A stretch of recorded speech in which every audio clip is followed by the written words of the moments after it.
Corona के बाद से दुनिया की राजनीति में बहुत बदलाव नज़र आ रहे हैं और बड़े स्तर पर ये बदलाव हो रहे हैं। यूक्रेन और रूस का जो युद्ध चल रहा है उसने पूरी दुनिया का सीन बदल दिया है। वहीं भारत के अंदर अगर हम देखें तो भारत के अंदर इस वक्त जो कई सारी चर्चाएं हैं वो सियासी गठजोड़ के लिए हैं कि आने वाले 2024 के चुनाव के लिए जो विपक्षी एकता है वो किस तरह से होगी, कौन कौन उसमें एक जगह जमा होंगे और प्रधानमंत्री का उम्मीदवार कौन होगा। इस तरह के सवाल नेशनल मीडिया पर रोज़ाना उठते हैं। सारा नैरेटिव इस वक्त जो है वो पिछले एक हफ्ते से वो कर्नाटक चुनाव के इर्द गिर्द है। वहीं एक और बहुत जो अहम चीज़ है वो है सतपाल मलिक। सतपाल मलिक पूर्व केंद्रीय मंत्री हैं, अलीगढ़ से सांसद भी रहे। हम लोगों के वक्त में वो चुनाव लड़े थे, छोटे थे हम लोग, तब देखा था उनको चुनाव लड़ते हुए अलीगढ़ से, और फिर वो बाद में सांसद हुए अलीगढ़ के और केंद्र में मंत्री भी रहे वीपी सिंह की सरकार में। फिर वो 4 राज्यों के राज्यपाल रहे। सतपाल मलिक साहब ने पुलवामा जो हमला हुआ था, सैनिकों की जान गई थी, जिसमें 40 से ज़्यादा सैनिक भारत के उसमें मारे गए थे, उसको लेकर के जो खुलासे पिछले दिनों किए हैं उससे राजनीति में बहुत सारी चीज़ें ऐसी हैं जो आने वाले वक्त में होने जा रही हैं। पुलवामा का जो इंसिडेंट है वो 2024 के चुनाव का सबसे बड़ा मुद्दा बनने वाला है। जिस वक्त ये कांड हुआ था पुलवामा का, उस वक्त हमने 30 जंग में एक सीरीज चलाई थी और वो 10 पार्ट में हमने उसको छापा था, पुलवामा पार्ट 1, पार्ट 2 और पार्ट 10 तक। और उसमें बड़ी रिपोर्टिंग की थी, 5-5 हज़ार शब्दों से ज़्यादा एक रिपोर्ट में थे। वो हम दोबारा से फिर किसी वक्त फिर पब्लिश करेंगे ताकि लोगों को जो हमने 2019 में कहा था वो उसको देखें हमने क्या कहा था। फिलहाल एक बहुत अहम जो बयान है वो शरद पवार, जो भारत के बहुत ही सीनियर पॉलिटिशियन हैं और एनसीपी के अध्यक्ष हैं, महाराष्ट्र के मुख्यमंत्री रहे, केंद्र की सरकार में वो केंद्रीय मंत्री रहे और भारत की राजनीति में उनकी बहुत ज़्यादा अहमियत है। शरद पवार साहब ने कल एक बयान दिया है जिसमें उन्होंने कहा है और कि कर्नाटक चुनाव के जो परिणाम हैं उनके कारण आम चुनाव यानी 2024 में होने वाले लोकसभा के चुनाव स्थगित होने की संभावना है। आज का जो वीडियो है हमारा वो सिर्फ इसी लाइन पर है कि क्या 2024 के चुनाव स्थगित होंगे या 2024 में लोकसभा का चुनाव होगा ही नहीं। यहाँ पर हम एक वीडियो आपको दिखाएंगे इस हमारी रिपोर्ट के बाद, और ये वीडियो 2019 का है, मार्च 2019 में, और ये भारतीय जनता पार्टी के वरिष्ठ नेता, सांसद, पहले वो समाजवादी पार्टी से भी सांसद रह चुके हैं, साक्षी महाराज, उनका वीडियो है। और उस वीडियो में साक्षी महाराज ने उस वक्त कहा था 2019 में, और वो वीडियो बहुत वायरल हुआ था। ये वीडियो हम अभी जैसा बताया रिपोर्ट के आखिर में हम दिखाएंगे। उन्होंने उस वक्त कहा था कि 2024 में चुनाव नहीं होगा। 2019 में प्रधानमंत्री मोदी को दूसरी बार प्रधानमंत्री बनाना होगा सबको मिलकर के, और ये आखिरी मौका है। अगर इस बार चुनाव बीजेपी हार जाती है तो फिर बीजेपी की सरकार कभी नहीं बनेगी और ये चुनाव हमको हर हाल में जीतना है, और फिर इस चुनाव को जीतने के बाद 2024 में चुनाव नहीं होंगे। तो आज हमारा जो ये रिपोर्टिंग है, ये वीडियो है, वो 2 चीज़ों पर है। एक तो कर्नाटक के चुनावों के परिणाम के बाद जो जैसा शरद पवार साहब ने कहा है कि 2024 में लोकसभा चुनाव जो है वो स्थगित होने की संभावना है, और दूसरा ये कि क्या 2024 के में चुनाव ही नहीं होंगे। तो यहाँ पर हम आपको बता दें कि पुलवामा का जो इंसिडेंट है 2019 में हुआ था ये, और उसमें उस वक्त भारत के सीआरपीएफ के जवान 40 से ज़्यादा उस वक्त मौके पर मारे गए थे। वो एक इंसिडेंट बहुत ख़तरनाक थी, बहुत बड़ी थी, और उस वारदात के होने के फ़ौरन बाद जो मीडिया है, भारत का मीडिया है, वो मीडिया एकदम से एक पूरा उन्होंने बहुत रौद्र रूप इख्तियार कर लिया था और वो पूरी तरह एकदम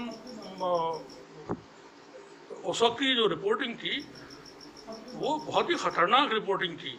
और पूर्व जो सेना के लोग थे, कई लोग उसमें जनरल बख्शी हैं और भी हैं, वो लोग इस तरह से वहाँ पर मीडिया में बैठ कर के बात कर रहे थे जैसे अभी स्टूडियो ही में जंग ये शुरू करा देंगे। मीडिया के जो एंकर लोग थे वो सेना के वर्दी पहन करके वहाँ आने लगे थे, कैप वगैरह लगा करके, और ऐसा लगता था जैसे वो स्टूडियो है वो कोई वॉर रूम हो और वहीं से अब जंग का आदेश दिया जाएगा, जंग ये पाकिस्तान के साथ शुरू हो जाएगी। हमने पुलवामा की पड़ताल सतपाल मलिक साहब ने जो अभी कहा है, उनकी वीडियो भी हम इस रिपोर्ट के बाद दिखाएंगे। सतपाल मलिक साहब ने बताया कि जो पुलवामा का हमला हुआ था उसके बारे में उन्होंने कई सारे खुलासे कर दिए हैं। और एक रिपोर्ट हम आपको पढ़ के बता दें। रिपोर्ट इस तरह से कि जम्मू कश्मीर के पूर्व राज्यपाल सतपाल मलिक ने पुलवामा हमले के मुद्दे पर फिर से सरकार पर हमला करते हुए कहा है कि 2019 के लोकसभा चुनाव हमारे सैनिकों के शव पर लड़े गए। उन्होंने ये भी कहा कि अगर इस घटना की जांच हुई तो तत्कालीन गृहमंत्री को इस्तीफा देना पड़ता। तत्कालीन गृहमंत्री कौन है? राजनाथ सिंह। उन्होंने दावा किया कि घटना के तुरंत बाद प्रधानमंत्री नरेंद्र मोदी को हमले के बारे में सूचित किया था, लेकिन उन्होंने मुझे चुप रहने के लिए कहा। द हिंदू में प्रकाशित एक रिपोर्ट के मुताबिक सतपाल मलिक ने अलवर जिले के बानसूर में एक कार्यक्रम के दौरान कहा, लोकसभा चुनाव 2019 हमारे सैनिकों के शव पर लड़े गए थे और कोई जांच नहीं की गई थी। अगर जांच की जाती तो तत्कालीन गृहमंत्री राजनाथ सिंह को इस्तीफा देना पड़ता, कई अधिकारियों को जेल होती और एक बड़ा विवाद होता। मलिक जम्मू और कश्मीर से संबंधित मुद्दों के बारे में बोलते रहे और लद्दाख के बारे में भी उन्होंने बयान दिया था। ये इंसिडेंट 24 फरवरी को हुआ था, पुलवामा का जो हमला था। और पुलवामा हमले के लिए फ़ौरन ही जो भारतीय मीडिया है उसने और भारत की सरकार दोनों ने पाकिस्तान को जिम्मेदार ठहराया था कि पाकिस्तान ने सब कुछ करवाया। ये बिल्कुल माना जा सकता है कि पाकिस्तान का उसमें हाथ था। मगर जो अब हम बात करने जा रहे हैं, जो हमने 2019 में पुलवामा की पड़ताल में की थी और उसको छापा था, जितने भी आतंकवादी हमले हुए हैं, कश्मीर हो, अफगानिस्तान है, इराक है, सीरिया है या श्रीलंका, उसमें आत्मघाती हमला सिर्फ 2 जो आतंकवादी ग्रुप हैं, LTTE और दाइश, जिसको ISIS कहा जाता है, इतिहास में सिर्फ इन 2 संगठनों ने किए हैं। या यहूदी संगठन है कुछ जो आतंकवादी हमले वो दाइश मतलब सुसाइड बॉम्बर की हैसियत से काम करते हैं और सुसाइड बॉम्बिंग करते हैं। कश्मीर में 1947 के बाद से ही भारत सरकार और कश्मीर के जो ग्रुप्स हैं उनके बीच एक मामला जो है वो तनाव का बना रहता है और वहाँ पर आतंकवाद रहा है, इसमें कोई मसला नहीं है, सब जानते हैं। कभी कश्मीर के किसी भी ग्रुप ने खुद को हमला नहीं किया है, सुसाइड बॉम्बिंग नहीं की है। वो थाने पे हथगोला फेंक करके भाग जाते हैं, लॉन्चर से हथगोले दाग देते हैं, आमने सामने आकर के गन फायर करते हैं, एम्बुश करते हैं। ये इस तरह की इंसिडेंट कश्मीर में हुई। अफगानिस्तान के अंदर तालिबान की लड़ाई रही अमेरिका से 20 साल। तालिबान का कोई इंसिडेंट ऐसा नहीं है जो उन्होंने आत्मघाती हमला किया हो। दूसरा एक आतंकवादी ग्रुप अलकायदा है, जिसके हेड या मुखिया या चीफ हुआ करते थे ओसामा बिन लादेन। उनके संगठन ने भी कभी आत्मघाती हमला नहीं किया था। बात आती है जो पुलवामा में हमला हुआ था 14 फरवरी 2019 को, वो आत्मघाती हमला था। तो ये हमला किया किसने था? जैसा हमने बताया, LTTE और ISIS, ये 2 संगठन ऐसे हैं जो सुसाइड बॉम्बिंग करते थे या करते हैं। ISIS अभी है, LTTE नहीं है। तो दुनिया में जहाँ भी कहीं सुसाइड बॉम्बिंग होती है तो वो ये दाइश के लोग तो करते हैं।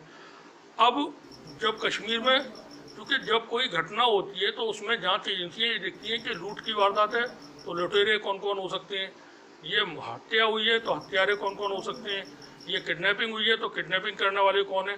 तो एक नेचर ऑफ क्राइम होता है, उसके हिसाब से इन्वेस्टिगेशन होती है। वहाँ जो हुआ था वो सुसाइड अटैक था। तो सुसाइड बॉम्बिंग कौन करता है इस वक्त में? वो करता है दाइश। अब ये हम इस्टेब्लिश करने की कोशिश कर रहे हैं कि जो कश्मीर में पुलवामा में हुआ था वो दाइश का ने किया था,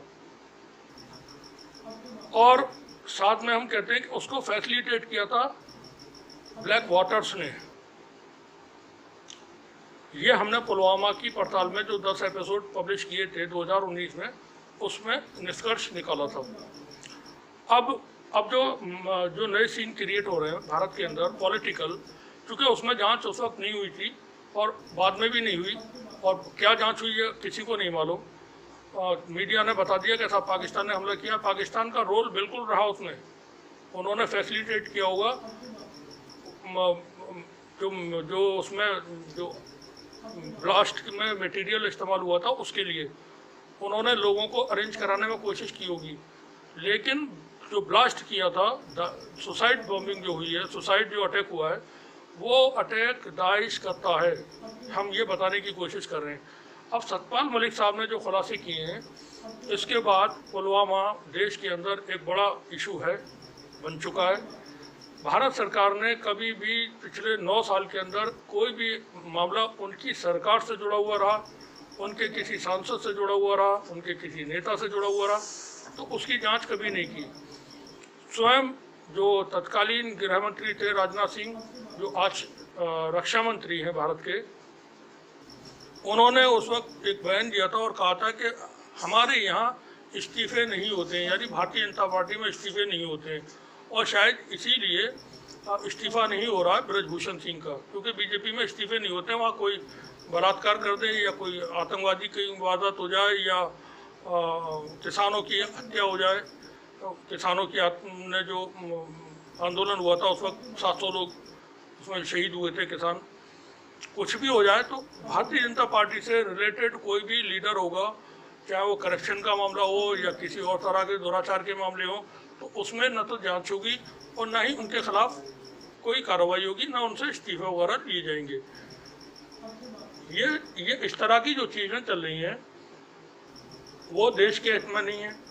अब जैसा कि कर्नाटक के नतीजे आए और शरद पवार साहब ने कल एक बयान ये दिया है कि कर्नाटक के परिणामों के कारण आम चुनाव स्थगित होने की संभावना है। साक्षी महाराज 2019 में बोले थे 2024 में कोई चुनाव नहीं होगा, 2019 में आखिरी बार लोकसभा के चुनाव हो रहे हैं और इसके बाद फिर कोई चुनाव नहीं होंगे। तो अब 2024 में क्या होगा? क्या चुनाव स्थगित होंगे? क्या उसके बाद कभी चुनाव नहीं होंगे? जो नई संसद बन रही है वो संसद चाइनीज़ टाइप की संसद होगी, रशियन टाइप की संसद होगी, ईरानियन टाइप की संसद होगी, जहाँ डेमोक्रेसी जो है डिक्टेटरशिप की फॉर्म में होगी, और जहाँ पर अलग तरह का जो पॉलिटिकल चीज़ें होती हैं वो रहेंगी। संविधान नहीं रहेगा, नया संविधान होगा। क्योंकि शरद पवार साहब अगर कोई बात कहते हैं मायने रखती है, सतपाल मलिक साहब कोई बात कहते हैं मायने रखती है। हम बहुत ज़्यादा अहमियत नहीं देना चाहते साक्षी महाराज के बयान को, लेकिन शरद पवार साहब के बयान के बाद उस बयान को अहमियत देनी होगी। पवार साहब बोले चुनाव स्थगित होने की संभावना है। अब ये स्थगित क्यों हो सकते हैं? कर्नाटक में चुनाव हुए, बीजेपी बुरी तरह हारी है। अब अक्टूबर में 4 राज्यों में फिर से चुनाव होने वाले हैं, जिसमें राजस्थान है, मध्य प्रदेश है, छत्तीसगढ़ है और झारखंड है और तेलंगाना है। 5 राज्यों में चुनाव होने वाले हैं। इन 5 राज्यों में जो संभावना है, राजस्थान में कांग्रेस रिपीट करेगी, कर सकती है, और वहाँ मुकाबला अच्छा होगा बीजेपी और कांग्रेस के बीच। मध्य प्रदेश में कांग्रेस स्वीप करेगी, जो सीन अभी बना हुआ है उसके मुताबिक। छत्तीसगढ़ में भूपेश बघेल को कोई किसी तरह का खतरा नहीं है, वहाँ कांग्रेस आसानी के साथ वापस आएगी। झारखंड में कांग्रेस और जो JMM है उनकी सरकार बन जाएगी। तेलंगाना में दो ही पार्टियों के बीच मुकाबला रहेगा, BRS और कांग्रेस पार्टी।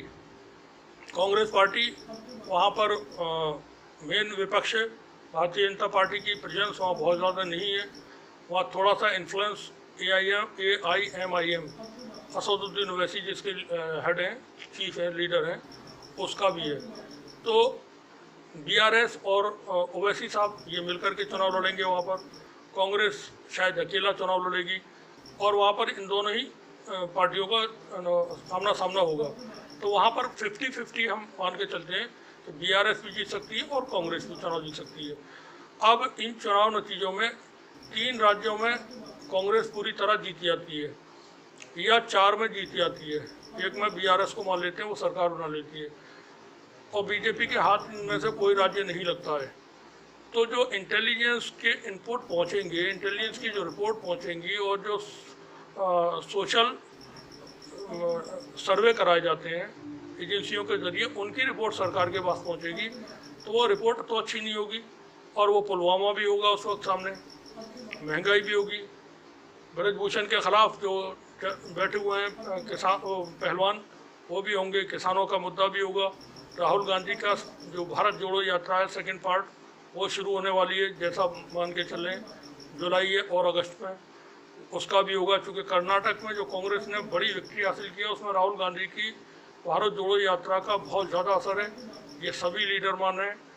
नीतीश कुमार इस वक्त बहुत मेहनत कर रहे हैं पूरे विपक्ष को साथ लाने में। जो अभी अध्यादेश भारतीय जनता पार्टी लेकर के आई है, मोदी साहब की सरकार लेकर के आई है, आम आदमी पार्टी जो सुप्रीम कोर्ट में चुनाव से जो उनको राहत मिली थी पोस्टिंग और के मामले में, अपॉइंटमेंट के मामले में, तो वो उसमें सुप्रीम कोर्ट के अगेंस्ट मोदी सरकार एक अध्यादेश ले आई है। तो यहाँ पर सुप्रीम कोर्ट और सरकार दोनों आमने सामने आने की स्थिति में बने हुए हैं। इस सूरत में आम आदमी पार्टी है, आम आदमी पार्टी को इस इशू पर कांग्रेस ने भी समर्थन दिया है। तो जो इक्वेशन बनती हुई नज़र आ रही है वो आम आदमी पार्टी जो नए समीकरण बनेंगे, जो नई विपक्षी एकता होगी, उसमें आम आदमी पार्टी नीतीश कुमार साहब जो कोशिश कर रहे हैं उस गठबंधन में साथ रहेंगे। ममता बनर्जी भी साथ आने की संभावना है।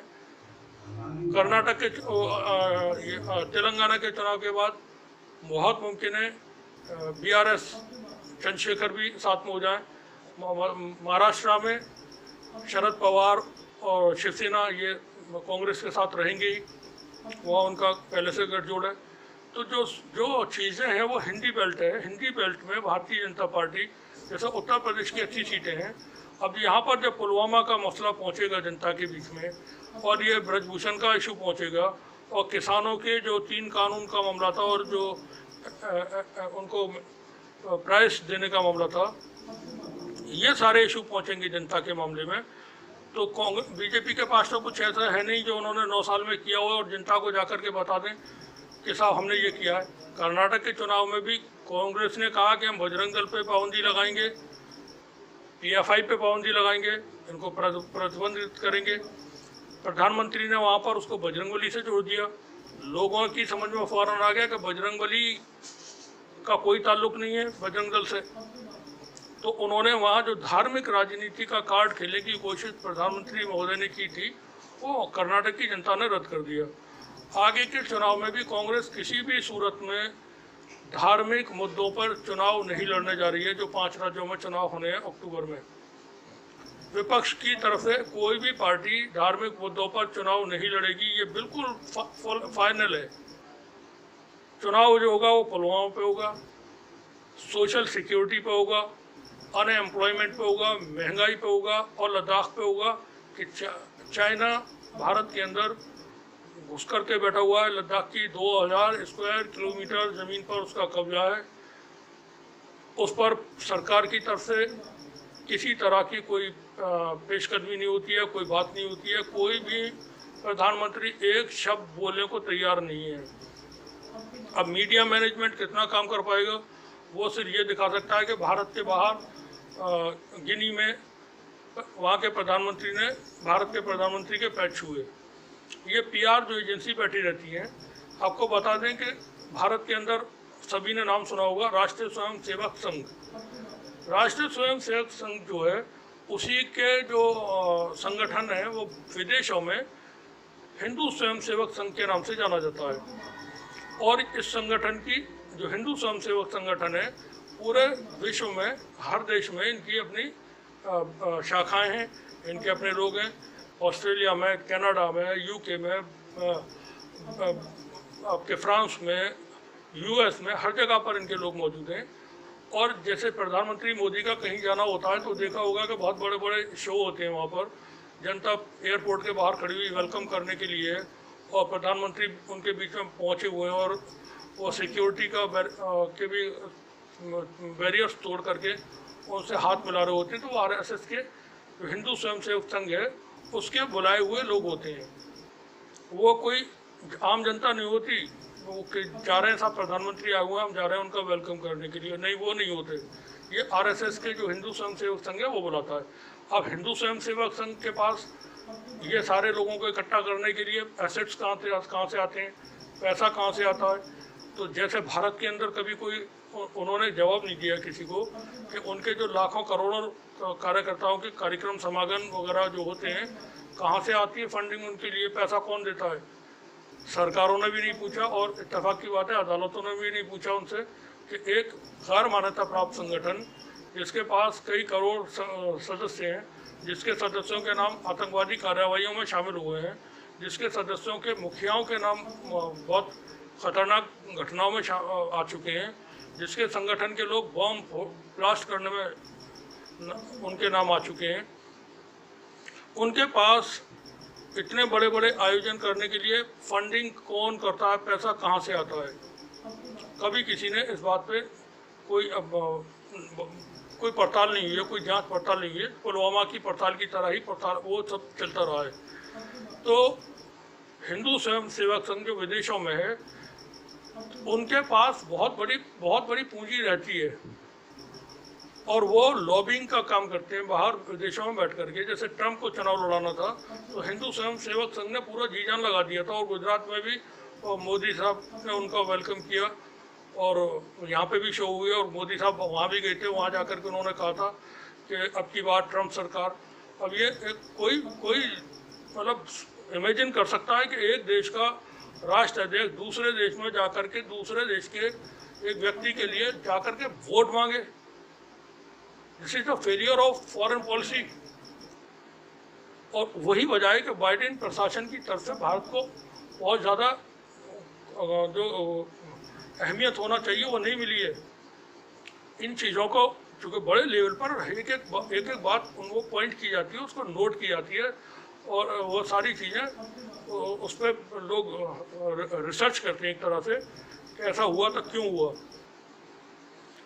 तो अब ये जो बाहर बैठे हुए हैं हिंदू स्वयं सेवक संघ के लोग, इनकी बड़ी लॉबियाँ, बड़ी स्ट्रॉन्ग लॉबी हैं। ये सौदेबाजी कराते हैं, आर्म्स की डीलिंग कराते हैं, ये दूसरे मामले तय कराते हैं, उनको उनसे पैसा मिलता है। जैसे हिंडनबर्ग की रिपोर्ट है उसमें सीबी ने अभी तक कोई जो जांच का मामला है उसमें कोई अभी किसी तरह का कुछ नहीं आया और उसमें शायद आने की कोई संभावना भी नहीं है। तो हिंडनबर्ग का जो मामला है उसको तो ठंडे बस्ते में डाल देना चाहिए या भूल जाना चाहिए सभी को, उसमें कुछ नहीं होगा। राफेल डील का मामला था, अब राफेल की डील में यह नज़र आता है कि वहाँ घोटाला हुआ है, ये घपला हुआ है। तो अब ये पैसा मान के चलिए राफेल डील में लेन देन हुआ तो वो पैसा या तो भारत में आया, तो वो जो ऑफशोर कंपनियां, फर्जी कंपनियां बनी हुई थी मॉरिशस में, जो इनके भाई हैं गौतम अडानी के, विनोद अडानी, उनके नाम पर बनी हुई थी। दूसरा भाई है राजकुमार अडानी, उसके नाम पर बनी हुई थी यूके वगैरह में, तो उनके मार्फत पैसा आया। या फिर वही पैसा यूके और कनाडा में और यूएस में संघ के लोगों को, वहाँ हिंदू स्वयं सेवक संघ के लोगों को वहाँ पेमेंट मिल गई। उस पैसे से ये लोग अपनी नेटवर्किंग पूरे विश्व में चलाते हैं। ऑस्ट्रेलिया में प्रधानमंत्री पहुँचे हुए हैं, वहाँ उनके भव्य स्वागत के कार्यक्रम के आपको दिखाई देंगे। तो ऑस्ट्रेलिया में बता दें कि 200 से ज़्यादा आरएसएस की शाखाएं मौजूद हैं और वहाँ पर उनको ये काम दिया गया कि कम से कम 20,000 लोगों को प्रधानमंत्री के जो शायद हैरिस स्टेडियम है उसमें कार्यक्रम होने वाला है, उसमें बुला करके लाना है सब लोगों को। अब वो ऑस्ट्रेलियंस भी लाए जाएंगे पकड़ पकड़ के उनको कि चलिए साहब, जैसे हमारे यहाँ रैलियाँ होती हैं, आदमी बैठा हुआ है अपने काम से, अरे भाई साहब चलो क्या है, आइए रैली है, तो वहाँ लोग पकड़ कर ले जाते हैं रैलियों में। इस तरह से वहाँ भी लाएंगे और वो फिर भारत की जो एजेंसियाँ हैं, PR एजेंसियाँ और मीडिया है, वो वहाँ दिखाएंगे कि देखें साहब विदेशों में प्रधानमंत्री का जलवा है और वहाँ उनकी हवा बनी हुई है, बड़ा मान सम्मान है। बहुत अच्छी बात है। देश के प्रधानमंत्री का हमेशा इज्जत होनी चाहिए, कोई भी हो, व्यक्ति हो, और देश के नागरिकों की भी इज्जत होना चाहिए। अब नागरिकों की इज्जत ऐसी हो रही है कि जंतर मंतर पर देश की महिला एथलीट बैठी हैं, वो महिला एथलीट हैं जो विश्व में सबसे नंबर 1 खिलाड़ी हैं। कोई भी महिला अपने साथ छेड़छाड़ की घटना को भी अपने करीबियों में, अपने घर पे, परिवार पे, अपने दोस्तों में नहीं कहना चाहेगी कि मेरे साथ फलां व्यक्ति ने छेड़छाड़ की। यहाँ महिलाएं बता रही हैं कि हमारे साथ छेड़छाड़ ही नहीं हुई है, बल्कि और भी बुरे काम हुए हैं और फलां व्यक्ति ने किए हैं, उसके खिलाफ FIR हुई है। ऐसे केस में FIR हुई है जिसमें विदिन 24 आवर उसकी अरेस्टिंग होना चाहिए, और अभी तक उसकी कोई अरेस्टिंग नहीं है। एक सामान्य व्यक्ति के खिलाफ इन्हीं धाराओं में केस अगर हुआ होता तो उसकी गिरफ्तारी तत्काल होनी थी। वो नहीं मिलता, उसके बाप को पुलिस पकड़ के ले जाती, बाप नहीं मिलता भाई को ले जाती, भाई नहीं मिलता उसके बच्चों को ले जाती, किसी न किसी को पकड़ के ले जाके और वो दबाव बना करके उसको गिरफ्तार करके जेल भेज दिया जा चुका होता। तो देश में जो कानून है वो शायद बड़े लोगों के लिए, ताकतवर लोगों के लिए अलग तरीके का है। देश के जो सामान्य नागरिक हैं, क्योंकि अब ये जो एथलीट हैं तो वर्ल्ड लेवल के बहुत बड़े खिलाड़ी, लेकिन उनकी भी बेचारों की कोई अहमियत हैसियत नहीं है सरकार के लोगों के सामने या सरकार के सामने। वो बैठे हुए जंतर मंतर पर बता रहे हैं कि हमारे साथ क्या किया है, और कोई कार्रवाई नहीं है। सरकार सुनने को तैयार नहीं है। अब प्रधानमंत्री ऑस्ट्रेलिया में जाकर के वहाँ झंडा फहरा दें तो उससे क्या मतलब? जंगल में मोर नाचा जैसे कहते हैं, किसने देखा? तो हमें क्या मतलब उससे? आप यहाँ ये लोगों के दुख दर्द सुनने को तैयार नहीं है। ब्रजभूषण को अब तक जेल में होना चाहिए था। पुलवामा के जो भी कल्प्रिट्स हैं उनको पनिशमेंट मिल जाना चाहिए था। अब तक सब लोग आराम से बैठे हुए हैं। सत्यपाल मलिक कोई नॉर्मल पॉलिटिशियन नहीं है। उनके ऊपर किसी तरह का आज तक कोई आरोप नहीं है कहीं भी, इतने लंबे सार्वजनिक राजनीतिक जीवन में। वो सारी बातें बता रहे हैं। और सत्यपाल मलिक कोई छोटे आदमी है, कोई मामूली पॉलिटिशियन है। इस तरह का व्यक्ति जब कोई बात कहता है तो वो ऑथेंटिक होती है, सच होती है। वो कोई लफाजी करने के वाले लोग नहीं है ये। अब पुलवामा में जो भी कुछ हुआ, सरकार को जांच करना थी, जांच के हिसाब से उस पर कार्रवाई होना थी। जो भी उसमें दोषी थे, कहाँ लैप्स हुए, सिक्योरिटी में लैप्स हुए, कैसे थी।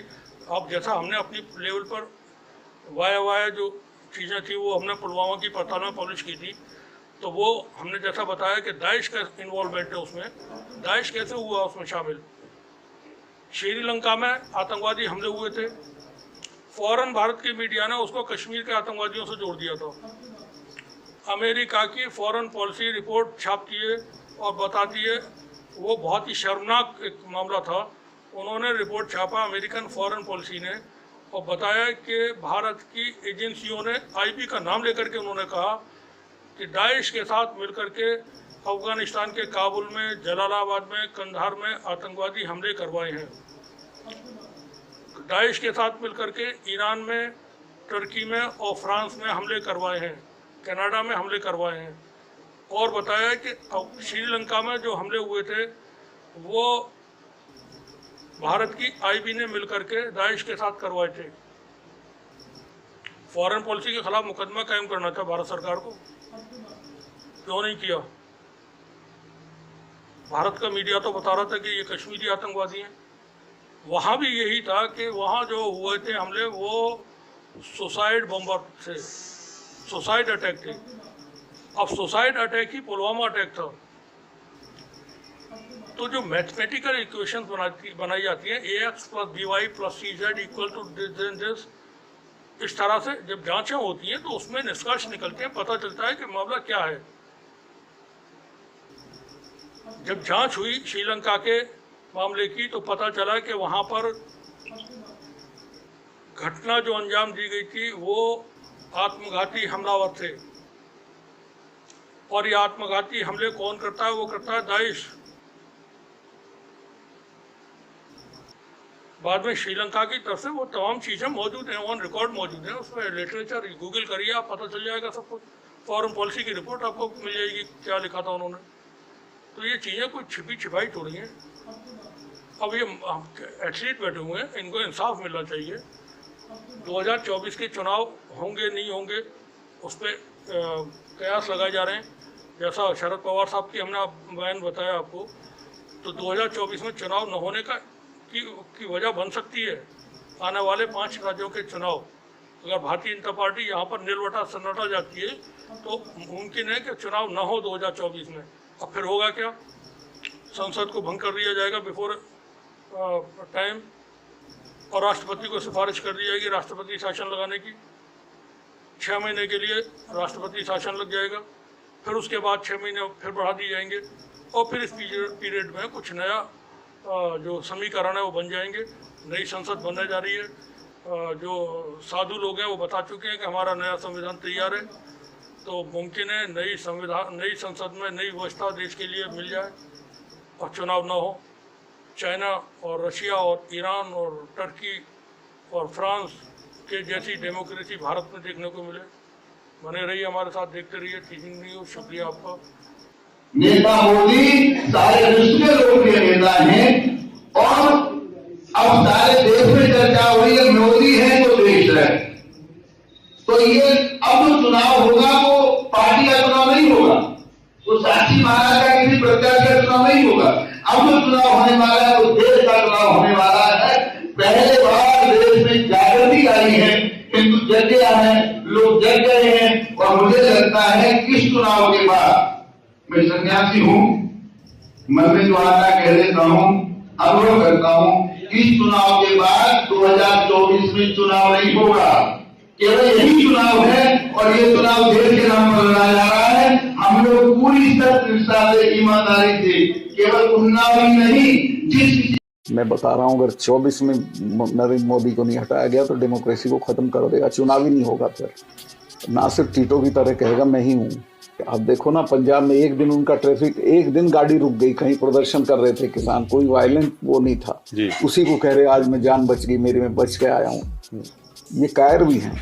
8 मिनिस्टर्स तो अपनी मिनिस्ट्री में जाते भी नहीं है, क्योंकि उनका सारा काम पीएमओ देखता है। प्राइम मिनिस्टर एब्सोल्यूट पावर चाहते हैं हर चीज की, वही तय करना। आप देखो ना कि पुलिया का भी उद्घाटन होगा तो वही करेंगे, और ये मुझे चाहे नुकसान पहुंचाना तो इनकी औकात नहीं है कि नुकसान पहुंचा दे। मेरी 5 स्टेट में मेरी कम्युनिटी के लोग रहते हैं, और मैं घूमता हूँ गाँव, सब इनका इलाज कर देंगे अगर मुझे कोई नुकसान पहुंचाया गया। देश के लोगों को मैं कहना चाहता हूँ कि आखिरी मौका है, इस बार जाति, संप्रदाय, धर्म सब भूल के इनके अगेंस्ट वोट करो, वरना कभी वोट का भी मौका नहीं मिलेगा। 1 महीने से हमारी पहलवान बेटियां जंतर मंतर पे धरने पे बैठी हुई हैं, और उनकी मांगें जायज हैं, लेकिन कोई सुनवाई नहीं हो रही है।